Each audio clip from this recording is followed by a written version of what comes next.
বাতৰি মাছৰ 2023 বৰ্ষৰ গুণোৎসৱৰ ফলাফল ঘোষণা কৰা হৈছে সংবাদমেলত মুখ্যমন্ত্ৰীয়ে ঘোষণা কৰিছে গুণোৎসৱৰ ফলাফল গুণোৎসৱৰ প্ৰথম স্থানত শিৱসাগৰ জিলা দ্বিতীয় স্থানত আছে চৰাইদেউ জিলা গুণোৎসৱৰ তৃতীয় স্থানত আছে গোলাঘাট জিলা 19172খন বিদ্যালয় পাইছে A+ গ্ৰেড 11886খন বিদ্যালয় পাইছে A গ্ৰেড 7000 বিদ্যালয় লাভ কৰিছে B গ্ৰেড C গ্ৰেড লাভ কৰিছে 1974খন বিদ্যালয়ে 747খন বিদ্যালয়ে লাভ কৰিছে D গ্ৰেড নিম্ন স্থানত আছে কাৰ্বি আংলং পশ্চিম কাৰ্বি আংলং আৰু চিৰাং জিলা এই জিলাকেইখনত পৰ্যালোচনাৰ প্ৰয়োজন আছে বুলি সংবাদমেলত মন্তব্য আগবঢ়াই মুখ্যমন্ত্ৰীয়ে উল্লেখযোগ্য যে 8 জানুৱাৰীৰ পৰা তিনিটা পৰ্যায়ত হৈছিল গুণোৎসৱ 31খন জিলাৰ 44525খন বিদ্যালয়ত অনুষ্ঠিত হৈছিল গুণোৎসৱ এটা সুখৰ খবৰ যে শিৱসাগৰ চৰাইদেউ গোলাঘাট জিলাই এই বছৰ ক্ৰমান্বয়ে প্ৰথম দ্বিতীয় আৰু তৃতীয় স্থান পাইছে তেখেতসকলক মই ডেফিনেটলি অভিনন্দন জনাম কাৰ্বি আলং অট'নমাছ কাউন্সিলৰ এৰিয়াত শৈক্ষিক মানদণ্ড আমি যিটো পৰ্যায়ত লৈ যাব লাগিছিল আমি লৈ যাব পৰা নাই তাত এপইণ্টমেণ্টত কিবা ভুল আছে নে শিক্ষক স্কুলত নাযায় নে পৰ্যাপ্ত শিক্ষক নাযায় তো west Karbi Along and Karbi Along district R constantly is in the last position for 4 years So, এই বিষয়টো মই ভাবো যে শিক্ষা বিভাগৰ টিম কাৰ্বি আলং আৰু ৱেষ্ট কাৰ্বি আলং জিলাত যাব লাগে আৰু এটা মাইক্ৰ এনালাইচিছ কৰিব লাগে যে ইয়াত আমাৰ ক'ত অসুবিধা আছে সো দিছ ইজ এইটো এটা আমাৰ বাৰে বাৰে ওলাই আছে যে এই বিষয়টো আমাৰ সন্মুখত যোৱা 2-3 বছৰ আমি দেখি আছো কিন্তু ইয়াৰ ওপৰত আমাৰ এটা কাৰেক্টিভ মেজাৰ লোৱাৰ সময় আহি পৰিছে আৰু এখন জিলাত আমি সকলো ইয়াৰ ষ্টিকতে আমি অসুবিধা পাই আছো এটো হ'ল চিৰাং জিলা সো চিৰাং ৱেষ্ট কাৰ্বি আলং আৰু কাৰ্বি আলং এইবাৰো গুণোৎসৱত শেষত আহিছে সো এই তিনিখন জিলাৰ অকণমান কনষ্টেণ্টলি মনিটৰ কৰাৰ প্ৰয়োজনীয়তা আছে A গ্ৰেড পোৱা স্কুলো যোৱাবাৰ 17000 আছিল এইবাৰ 19000 হৈছে দুটা ইম্পৰ্টেণ্ট ইয়াৰ্ডষ্টিক আছে যে বি গ্ৰেড পোৱা স্কুল 13000ৰ পৰা 7000 কমি আহিলে অৰ্থাৎ বি গ্ৰেড পোৱা স্কুলৰ সংখ্যা কমিলে চি গ্ৰেড যোৱাবাৰ 4640 পাইছিল এইবাৰ 1972 পাইছে তাৰমানে অলমোষ্ট এ ড্ৰপ অফ 60% আৰু ডি গ্ৰেড পোৱা স্কুলৰ সংখ্যাও 2129ৰ পৰা 767 লৈ নামি আহিলে অৰ্থাৎ যোৱা বছৰ আমি কৰা শিক্ষক নিযুক্তি জেনেৰেল সমাজত বিৰাজ কৰা শান্তিৰ পৰিৱেশ এই গোটেইবিলাকে আমাক অসমত শৈক্ষিক পৰিৱেশটো ঘূৰাই আনাত আমাক যথেষ্ট সহায় কৰিছে শিৱসাগৰ প্ৰথম চৰাইদেউ দ্বিতীয় গোলাঘাট তৃতীয় মাজুলী চতুৰ্থ কামৰূপ ৰুৰেল পঞ্চম ষষ্ঠ যোৰহাট সপ্তম ধেমাজি অষ্টম নগাঁও নৱম নলবাৰী দশম গোৱালপাৰা হোজাই একাদশ কাছাৰ দ্বাদশ Tinsukia 13 Biswanath 14 south Salmara 15 Hailakandi 16 Dhubri 17 Darrang 18 Karimganj 19 Barpeta 28 Dibrugarh 21st Dima Hasao 22nd Morigaon 23rd 24th Bongaigaon Baksa 25th Sonitpur 26 Lakhimpur 27 Udalguri 28 Kamrup metro 29 তাৰ তলত অকল 6 শিডিউল ডিষ্ট্ৰিক্টখিনি আছে যে মানে কোকৰাঝাৰ কাৰ্বি আলং চিৰাং ৱেষ্ট কাৰ্বি আলং সো এইকাৰণে মেট্ৰৰ শৈক্ষিক শিক্ষা আৰু হেল্থ এডুকেশ্যন আৰু হেল্থ দুইটা ইণ্ডিকেটৰে ভাল নহয় আৰু ভাল নোহোৱাৰ কাৰণো আছে যে ইয়াত ছচিয়েল ছাপৰ্ট কাৰো লগত কাৰো নাথাকে সেইকাৰণে সাধাৰণতে সকলো মেট্ৰতেই এনেকুৱা সমস্যা থাকে মেট্ৰতটো আমি গম নাপাওঁ মেট্ৰত আটাইতকৈ MMR আৰু IMR চাহ বাগিচাতকৈও গুৱাহাটীত বেছি সেইকাৰণে গুৱাহাটী মানে অকল আমি নহয় আমি গাড়ী মটৰ চলাই থাকো কাৰণে আমাক দেখা পোৱা যায় কিন্তু 40% এখন চিটিত মানুহ থাকে যি যাক দেখা পোৱা নাযায় ৰাতিপুৱাৰ পৰা ৰাতিলৈকে খালি কামে কৰি থাকে আৰু যেহেতু শিৱসাগৰে প্ৰথম স্থান অধিকাৰ কৰিছে আৰু এই গুণোৎসৱৰ ফলাফল ঘোষণা কৰাৰ পিছতে শিৱসাগৰ কেনে পৰিৱেশ সেয়া দেখুৱাব আমাৰ শিৱসাগৰ সাংবাদিক প্ৰদীপ গগৈয়ে। আজি মুখ্যমন্ত্ৰী ডক্টৰ হিমন্ত বিশ্ব শৰ্মাই এক সংবাদমেল যোগে গুণোৎসৱৰ ফলাফলসমূহ ঘোষণা কৰাৰ লগে লগে শিৱসাগৰত গৈছে আনন্দৰ বন্যা। কাৰণ বিগত বৰ্ষৰ দৰে এইবাৰো শিৱসাগৰ জিলাই গুণোৎসৱত প্ৰথম স্থান লাভ কৰিবলৈ সক্ষম হৈছে। মই এইখিনিতে জনাই থব বিচাৰিছোঁ যে যোৱা জানুৱাৰী মাহত যি গুণোৎসৱ আৰম্ভ হৈছিলে শিৱসাগৰ জিলাৰ মুঠ 1266খন বিদ্যালয়ক এই গুণোৎসৱে সামৰি লৈছিলে আৰু 1266খন বিদ্যালয়ৰ মুঠ 73,532 গৰাকী ছাত্ৰ ছাত্ৰীক গুণোৎসৱে সামৰি লৈছিলে। আৰু এইবাৰ আটাইতকৈ এটা উল্লেখনীয় দিশ আছিলে যে শিৱসাগৰ জিলাৰ 5খন চাহ বাগিচা বিদ্যালয় আদৰ্শ বিদ্যালয় চাহ বাগিচাৰ নতুনকৈ এই গুণোৎসৱে সামৰি লৈছিলে আৰু ইয়াৰো ফলাফল যথেষ্ট ভাল। গতিকে মই বৰ্তমান উপস্থিত আছোঁ শিৱসাগৰ জিলাৰ বিদ্যালয়সমূহৰ পৰিদৰ্শকৰ কাৰ্যালয়ত। আৰু যিহেতু জনাব বিচাৰিছোঁ যে বিগত সময়ছোৱাত সেই সময়ত বিদ্যালয়সমূহৰ পৰিদৰ্শক আছিলে কমলজ্যোতি গগৈ। তেওঁ যথেষ্ট কষ্ট কৰিছিলে, দিহা পৰামৰ্শ দিছিলে গুণোৎসৱৰ ফলাফল ভাল কৰিবলৈ। আৰু বৰ্তমান যিগৰাকী আছে তেখেত দেৱজ্যোতি গগৈ নতুনকৈ যোগদান কৰিছে। পোনপ্ৰথমে শুভেচ্ছা জনাইছোঁ, শিৱসাগৰ জিলালৈ এটা ভাল খবৰ আহিছে। ধন্যবাদ। বিভিন্ন সংবাদ মাধ্যমৰ যোগেদি মই জানিবলৈ পাইছোঁ যে আমাৰ জিলাখন গুণোৎসৱত প্ৰথম স্থান অধিকাৰ কৰিবলৈ সক্ষম হৈছে আৰু খবৰটো পাই নিশ্চয়কৈ ভাল লাগিছে। আৰু এই খবৰটোৰ কাৰণে মই সকলোকে যিবিলাক আমাৰ শিক্ষক শিক্ষয়িত্ৰী আছে, আমাৰ ডিষ্ট্ৰিক্টৰ শিক্ষক শিক্ষয়িত্ৰী আছিলে, বিষয়া আছিলে বা সমূহকে মই ইয়াৰ কৃতিত্ব দিব বিচাৰোঁ। আৰু বিশেষকৈ মই 1 তাৰিখে ইয়াত জইন কৰিছোঁ, গতিকে আগৰ যিগৰাকী আমাৰ পৰিদৰ্শক আছিল তেখেতো ইয়াৰ কৃতিত্ব প্ৰাপ্ত। মোৰ ভাল লাগিছে, সকলোকে মই পুনৰ ধন্যবাদ দিছোঁ এই কৃতিত্ব অধিকাৰী হোৱাৰ বাবে। হয়, আগলৈ কি ধৰণে আগবঢ়াই নিব? যিকেইটা আমাৰ গুণোৎসৱ হৈ গৈছে এই গোটেইকেইটা গুণোৎসৱতে মই দেখিছোঁ ফেজ 1 হওক লাগে, ফেজ 2 হওক লাগে, বা তাৰপিছত 22 যিটো গুণোৎসৱ আছিলে সেই গুণোৎসৱতো আমাৰ শিৱসাগৰ জিলাই প্ৰথম স্থান অধিকাৰ কৰিবলৈ সক্ষম হৈছিলে। আৰু এইবছৰো দেখিছোঁ যে আমি প্ৰথম স্থান অধিকাৰ কৰিবলৈ সক্ষম হৈছোঁ। গতিকে এই ধাৰাটো যাতে অব্যাহত থাকে সেইটোৰ প্ৰতি আমি চেষ্টা কৰিব লাগিব। আৰু মই কৈছোঁ যে আমাৰ যিটো অলৰেডি হৈ গৈছে ধৰি লওক এইবছৰ আমি পাইছোঁ, এইটো কথা নহয় যে আমি অহা বছৰ চেষ্টা কৰিব নালাগিব। গতিকে মই সকলোকে আহ্বান জনাইছোঁ যাতে এই ধাৰাটো তেওঁলোকে অব্যাহত ৰাখে। 10 মে'ত 6,000 নতুন শিক্ষকক দিয়া হ'ব নিযুক্তি। প্ৰাথমিক আৰু নিম্ন প্ৰাথমিকত দিয়া হ'ব নিযুক্তি। জনতা ভৱনৰ মুখ্যমন্ত্ৰী হিমন্ত বিশ্ব শৰ্মাৰ ঘোষণা। 10 তাৰিখে প্ৰাথমিক আৰু মাধ্যমিক স্তৰত প্ৰায় 6,000 নতুন শিক্ষক দিম। এই ডি আৰু চি পোৱা স্কুলখিনিত শিক্ষকৰ সমস্যা আছে নেকি? শিক্ষা বিভাগে স্কুলত পোষ্ট কৰোঁতে, কাৰণ এজন শিক্ষকে এখন স্কুলক ষ্ট্ৰেইট ৱে ডিৰ পৰা বিলৈকে লৈ আহিব পাৰে, ইফ নট এ লাহেকৈ আৰু আগুৱাব পাৰে। গতিকে ডি আৰু চি পোৱা স্কুলখিনিত শিক্ষকৰ প্ৰয়োজনীয়তাৰ ওপৰত অকণমান চাব লাগে। আৰু যদি এই স্কুলখিনি তাৰ ভিতৰত 6 শিডিউলৰ স্কুল আটাইতকৈ বেছি, তেতিয়াহ'লে শিক্ষা বিভাগৰ টীম এটা গোটেই কেইখন 6 শিডিউলত গৈ পেলাই তেওঁলোকৰ নেতৃত্বৰ লগত বোথ পলিটিকেল এণ্ড ব্যুৰক্ৰেটিক লিডাৰশ্বিপৰ লগত কথা পাতিব লাগে যে how we can improve the quality of education even in the 6 schedule area. কাৰণ আমি যদি তাৰ ষ্টুডেণ্টসকলক ন্যায় প্ৰদান নকৰোঁ তেতিয়াহ'লে সেইটো এটা অত্যন্ত আমাৰ বাবে এটা দুখনীয় কথা হৈ ৰ'ব। খবৰ দিছা মাত্ৰ সময় হৈছে আন এটি বিৰতিৰ।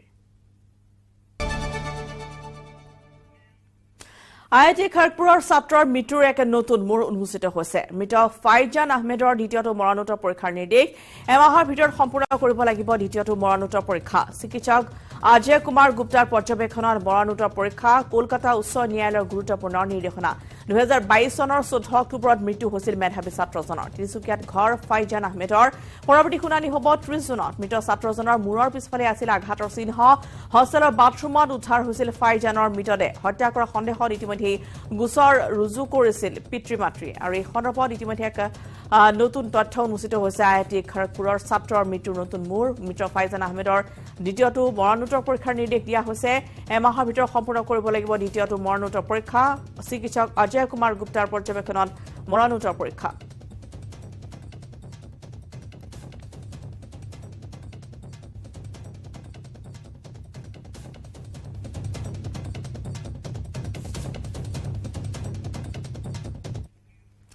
ৰাজ্যৰ স্বাস্থ্য বিভাগৰ ফুপুলা স্বৰূপ উন্মোচিত হৈছে ঢেকিয়াজুলিত চিকিৎসকবিহীনভাৱে চলিছে ঢেকিয়াজুলিৰ এখন চিকিৎসালয় ঢেকিয়াজুলিৰ ৰৌমাৰী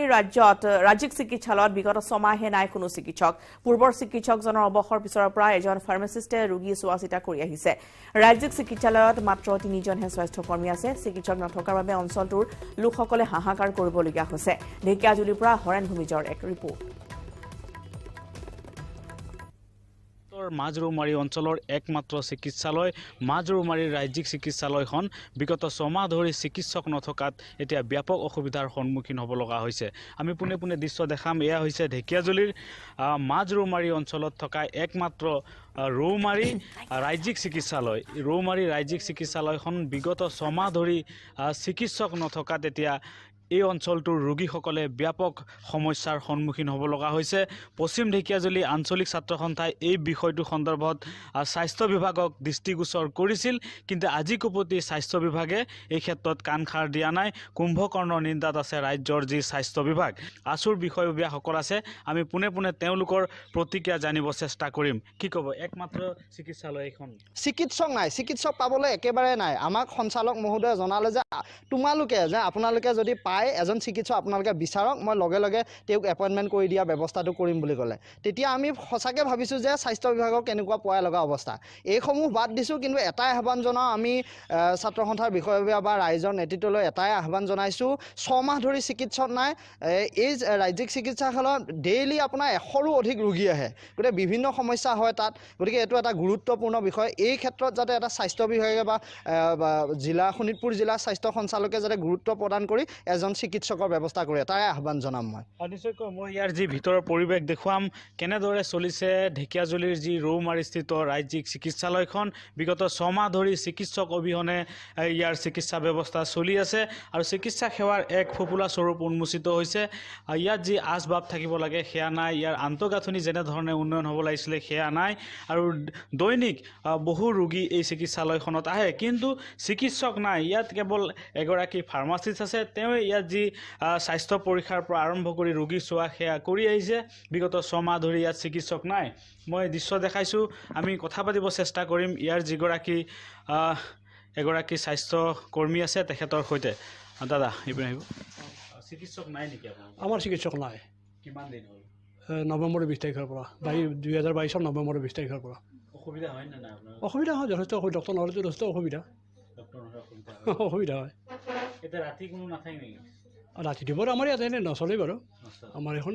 OPDহে চলে অকল কিমান ৰোগী আহে দৈনিক আমাৰ এতিয়াতো মোটামুটি 40-45 জন আহে 40-45 কিমান চাইজ ইয়াতে আপোনালোকৰ কৰ্মচাৰী আছে আমি কৰ্মচাৰী আমাৰ আজি এজনী লিভত আছে বাৰু আমাৰ গ্ৰেটফুল 3গৰাকীক দেখি পাইছে ইয়াতে বাকী আৰু আছে নহয় আমাৰ নাম তাতে আছে ষ্টেট ডিস্পেন্সাৰী আমাৰ ষ্টেট ডিস্পেন্সাৰী যেনেধৰণে আন্তঃগাঁথনি থাকিব লাগিছিলে সেয়া তেনেকুৱা নাই কম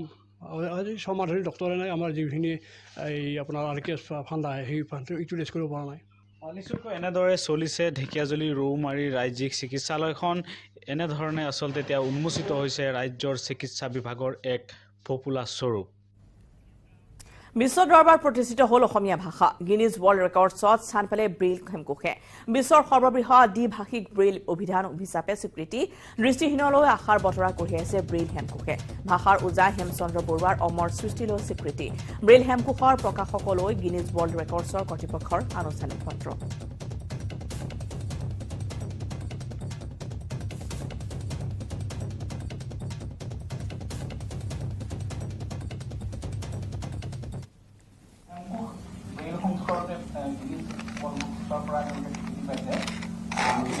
আমি বিষয়টো মই জানো আৰু ৰাজ্য চৰকাৰৰ পৰা আমি এই গোটেই প্ৰচেষ্টাটোৰ কাৰণে ইয়াৰ লগত জড়িত বিশেষকৈ জয়ন্ত বৰুৱা ডাঙৰীয়াক অভিনন্দন জনাইছো। কোৰ্ট আত্মগোপন কৰি আছে ডিফুৰ জ্যেষ্ঠ ACS বিষয়া মুকুল কাঠাৰ। কাৰ্বি আংলং আৰক্ষীৰ দুৰ্বলতাৰ বাবে বিতৰ্কিত বিষয়াজন পলাই থাকিবলৈ সক্ষম হৈছে নেকি? উল্লেখযোগ্য যে এইজন ACS বিষয়াই শহুৰেকৰ ঘৰলৈ গৈ পত্নীক বিচাৰি গুলীচালনা কৰি সৃষ্টি কৰিছিল সন্ত্ৰাসৰ। বিষয়াগৰাকীৰ পত্নীয়ে ডিফু থানা দুটাকৈ গোচৰ ৰুজু কৰাৰ পিছতো ৰাজনৈতিক আশীৰ্বাদ পুষ্ট বিষয়াজনক গ্ৰেপ্তাৰ কৰিবলৈ সাহস কৰা নাই ডিফু আৰক্ষীয়ে। কাৰ্বি আংলং স্বায়ত্তশাসিত পৰিষদৰ মুখ্য কাৰ্যবাহী সদস্য তুলিৰাম ৰংহাঙৰ ঘনিষ্ঠ হোৱাৰ বাবেও মুকুল কাঠাৰক গ্ৰেপ্তাৰ কৰাৰ ক্ষেত্ৰত থমকি ৰৈছে আৰক্ষী। যি সময়ত সাধাৰণ কথাতে বিভিন্ন লোকক আৰক্ষীয়ে গ্ৰেপ্তাৰ কৰি হাৰাশাস্তি কৰাৰ অভিযোগ উত্থাপন হৈছে, সেই সময়তে গুলীচালনা কৰি সন্ত্ৰাসৰ সৃষ্টি কৰা এজন দায়িত্বশীল বিষয়া পলাই থাকিব পৰা ঘটনাই আৰক্ষীৰ চৰম পক্ষপাত দুষ্ট স্বভাৱ প্ৰকট হৈ পৰিছে। ইফালে কাৰ্বি আংলঙৰ আৰক্ষী অধীক্ষক সঞ্জীৱ শইকীয়াই সংবাদমেলত জানিবলৈ দিয়া মতে পলাতক বিষয়াজনৰ বিৰুদ্ধে অভিযান অব্যাহত ৰখা হৈছে। আৰক্ষীয়ে তেওঁৰ ঘৰৰ পৰা গুলীচালনা কৰা পিষ্টলটো উদ্ধাৰ কৰা বুলিও জানিবলৈ দিয়ে। প্ৰথম গোচৰটো পোৱাৰ লগে লগে আমি সিদিনাই নিশা মুকুল কাঠাৰৰ ঘৰত আমি তেখেতক চাৰ্চ কৰিবলৈ যোৱা হয়, কিন্তু তেখেত ইতিমধ্যে ঘৰত নাছিলে। তেখেতৰ ঘৰ চাৰ্চ কৰা হ'ল আৰু গম পোৱা গ'ল যে তেখেত ডিফুত বৰ্তমান নাই। তাৰপিছত আমি বেলেগ বেলেগ খবৰ লগাই গম পালোঁ যে তেখেত গুৱাহাটীৰ ইতিমধ্যে ইয়াৰ পৰা ডিফুৰ পৰা ওলাই গৈছে আৰু আমি তেখেতক কৰায়ত্ব কৰিবৰ কাৰণে বেলেগ বেলেগ ধৰণৰ প্ৰচেষ্টা আমি অব্যাহত ৰাখিছোঁ। আৰু যিটো তেখেতে ৰিভলভাৰ ব্যৱহাৰ কৰিছিল, তেখেতে ফায়াৰ কৰিছিল, সেই ৰিভলভাৰটো আমি ইতিমধ্যে জব্দ কৰিছোঁ। তেখেতৰ ঘৰত আমি পাইছোঁ, উদ্ধাৰ কৰিছোঁ আৰু তদন্ত অব্যাহত আছে। ইণ্টিমিডেট কৰা বুলি কৈছে, এছল্ট ফিজিকেলি কৰা নাই, ইণ্টিমিডেট কৰা বুলি কৈছে আৰু এক ৰাউণ্ড ফায়াৰ কৰিছে মাটিত। আৰু আমি সেই বুলেটটো উদ্ধাৰ কৰিছোঁ ইতিমধ্যে। Diphu PS case number 43/23 under section 341, 323, 506 IPC। আৰু যিটো পিছৰ গোচৰ ৰুজু হৈছে সেইটো Diphu PS case number 44/23 under section 447, 294A, 506 IPC, read with section 25(1A)/27 Arms Act. আজিৰ পৰা দৰ্শনাৰ্থীৰ বাবে মুকলি হ'ল কেদাৰনাথ ধাম। পুৱা 6:15 খোল খালে কেদাৰনাথ ধামৰ মূল দুৱাৰ। পৰৱৰ্তী ছমাহৰ বাবে ভগৱানৰ আশীষ ল'ব পাৰিব ভক্তই। ভক্তৰ বাবে কেদাৰনাথ ধামৰ পৰ্টেল মুকলি। মুখ্য পুৰোহিত জগতগুৰু ৰাৱাল ভীমা শংকৰ লিং শিৱাচাৰ্যই মুকলি কৰে পৰ্টেল মুকলিৰ সময়তে কেদাৰনাথ ধামত উপস্থিত থাকে হাজাৰ হাজাৰ তীৰ্থযাত্ৰী। 20 কুইণ্টেল ফুলেৰে সজাই তোলা হৈছে কেদাৰনাথ মন্দিৰ।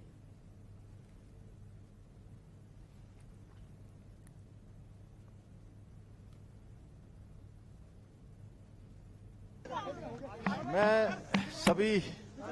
श्रद्धालुओं का, सभी आने वाले तीर्थ यात्रियों का बाबा केदार की इस भूमि पर सबका स्वागत करते हैं, अभिनंदन करते हैं। और आप देख रहे होंगे कि ये इस बाबा केदार का ये प्रांगण 2013 की आपदा के बाद पूरी तरह से क्षतिग्रस्त हो गया था। हमारे देश के यशस्वी प्रधानमंत्री आदरणीय मोदी जी के नेतृत्व में और उनके निर्देशन में केदारपुरी का भव्य और दिव्य निर्माण हुआ है। आने वाले समय में जल्दी ही आने वाले वर्षों में केदारपुरी तक की यात्रा रोपवे से हो पाएगी। और इस बार हम लोगों ने प्रयास किया है कि सभी जो यात्रा में सहयोग करने वाले लोग हैं, सामाजिक संगठन हैं, स्वयंसेवी संस्थाएं हैं, सबके सहयोग से ये यात्रा हमारी सभी के लिए सुगम होगी, सबके लिए सरल होगी, आसान होगी।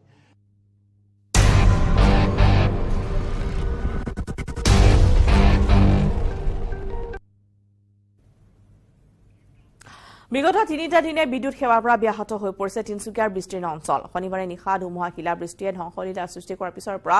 এতিয়ালৈ শক্তি বিভাগে যোগান ধৰিব পৰা নাই বিদ্যুৎ সেৱা, যাৰ ফলত এক হাহাকাৰময় অৱস্থাৰ সৃষ্টি হৈছে বৃহত্তৰ অঞ্চলত। মোবাইলৰ চাৰ্জ নোহোৱাৰ বাবে যোগাযোগো বিচ্ছিন্ন হৈ পৰিছে অঞ্চলবাসীৰ মাজত। আনহাতে কাৰেণ্ট নোহোৱাৰ বাবে পানীৰ তীব্ৰ নাটনিত ভুগিছে বহু সংখ্যক লোকে।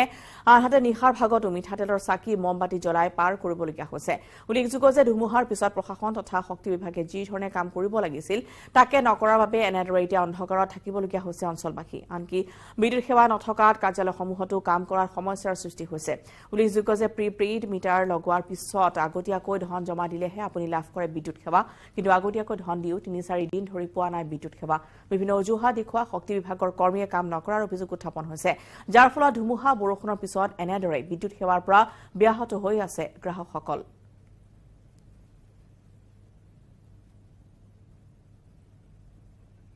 আগবঢ়াইছো তিনিচুকীয়াৰ পৰা পাখনা গোস্বামীৰ ৰিপৰ্ট তিনিচুকীয়া যেহেতু আজি 4 দিন হবলৈ হল কোনো ধৰণৰ কাৰেণ্ট আসলে ইতিমধ্যে বিদ্যুৎ পোৱা নাই তিনিচুকীয়াবাসী ৰাইজে মই দেখুৱাইছো তাৰ কাৰণ হৈছে যেহেতু বৃহৎ খুঁটা ইতিমধ্যে আসলে ভাঙি পৰিছে সেই ধুমুহাত মানে মোৰ সঠিকভাৱে বৰ্তমান দেখাইছে সেই দৃশ্য আসলে এই যি কাৰেণ্টৰ এটা পোষ্ট আজি মোৰ সন্মুখত আছে এটা গুৰুত্বপূৰ্ণ পোষ্ট আচলতে এই বৰগুৰি অঞ্চল যিটো মই তিনিচুকীয়া বৰগুৰিত উপস্থিত আছো আৰু সেই পোষ্টটো যেহেতু একেবাৰে যিটো কাৰেণ্ট আসলে লাইন এনেদৰে ৰাস্তাত আসলে পথছোৱাত পৰি আছে যেহেতু ক'ব লাগিব এই পথছোৱা যিটো গুৰুত্বপূৰ্ণ এটা পথ কিন্তু এই যি অঞ্চল আচলতে অঞ্চলত যিটো গুৰুত্বপূৰ্ণ অফিচসমূহ আচলতে ক'ব লাগিব কাৰ্যালয়সমূহ প্ৰতিটো কাৰ্যালয় আচলতে ইয়াতে আছে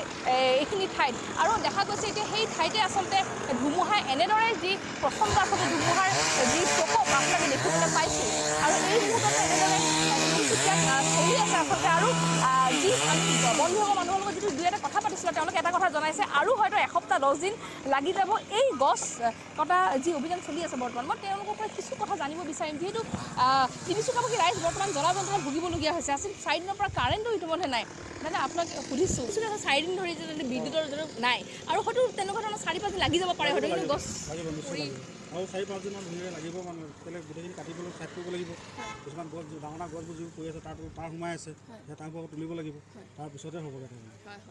হয় নিশ্চয়কৈ এয়া যিটো বন বিভাগৰ কৰ্মচাৰী মই পুৱাৰ ভাগৰ আচলতে এনেদৰে উঠি পৰি লাগিছে আচলতে কাম অৱশ্যে অব্যাহত হৈছে টিম ৱৰ্ক এটা চলি আছে তিনিচুকীয়া জিলাখনত আৰু তেওঁলোকৰ যিটো অনুমান কৰা হৈছে কিন্তু বিভিন্ন ধৰণৰ যিটো গছ গছনি এতিয়াও তিনিচুকীয়াত এনেদৰে পৰি আছে এটাৰ পিছত এটা তেওঁলোকে কাৰ্যালয়সমূহ মুকলি কৰি আছে যি গুৰুত্বপূৰ্ণ আচলতে ঠাইসমূহ তেওঁলোকে প্ৰথমে মুকলি কৰি আছে তাৰপিছত যি চুবুৰীয়া অঞ্চলসমূহত য'ত গছ পৰি আছে সেইসমূহ মুকলি কৰিব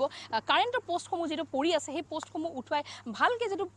পূৰ্বৰ দৰে যিটো আকৌ যিটো সেই পৰিস্থিতি ঘূৰাই আনিব লাগিব আচলতে তাৰ বাবে দেখা গৈছে উঠি পৰি সকলোৱে লাগিছে জিলা প্ৰশাসনো লাগিছে কিন্তু আচলতে ৰাইজৰ এটাই কথা যে কেতিয়ালৈকে আচলতে এই প্ৰক্ৰিয়াটো লাগিব এই সময়ৰ কাৰণে আচলতে সকলোৱে বাট চাই আছে কিমান দিনৰ এটা প্ৰয়োজন হ'ব পাৰে যিহেতু ইতিমধ্যে 4 দিন উকলি গৈছে সমগ্ৰ তিনিচুকীয়াত ইতিমধ্যে যিহেতু বিদ্যুৎ আচলতে বিচ্ছিন্ন কৰা হৈছে বিদ্যুৎ নাই কিন্তু কেতিয়া আহিব বা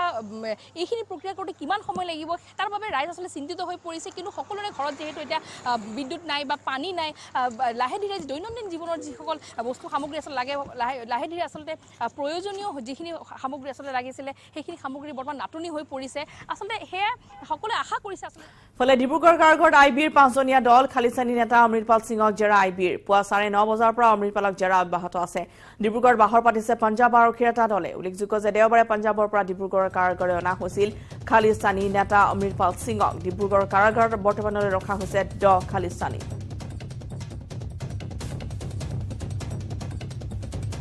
আইবিৰ জেৰা অব্যাহত ডিব্ৰুগড় কাৰাগাৰত 5জনীয়া দল ইতিমধ্যে পাহৰ পাতিছে ডিব্ৰুগড় কাৰাগাৰত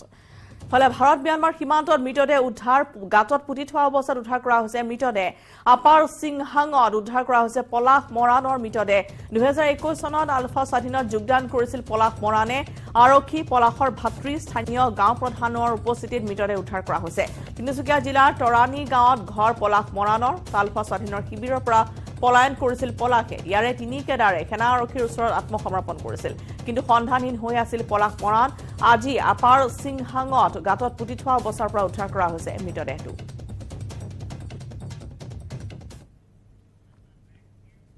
মাতুল হৈছো আনিদি বাণিজ্যিক বিৰতি